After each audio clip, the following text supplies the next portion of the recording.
Chasser le naturel, il revient au galop. Alors que les hautes autorités de notre pays optent pour la protection totale de certaines espèces animales, certains de nos compatriotes en mal d'inspiration et de cupidité et qui estiment être des passe-droits continuent allègrement à ravager et même décimer à la grande louche et échelle notre patrimoine animalier. Pour quel prétexte de mariage peut-on consommer autant de gibier?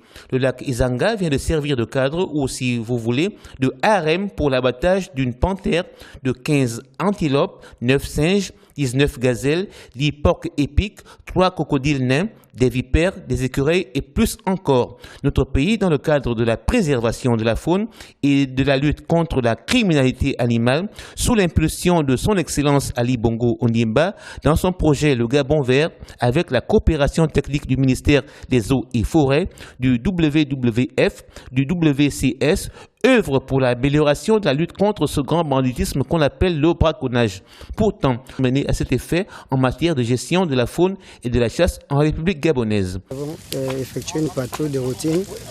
Nous avons demandé l'appui de nos collègues de la police judiciaire.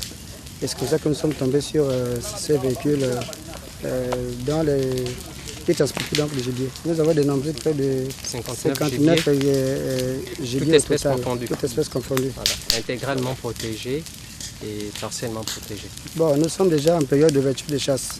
Alors donc nous n'avons pas encore auditionné les intéressés, mais la première chose que nous devons savoir s'ils sont détenteurs d'un permis de chasse, parce que la chasse est déjà ouverte. Et même s'ils sont détenteurs d'un permis de chasse, le fait qu'il y ait des espèces protégées est une infraction vis-à-vis du code forestier.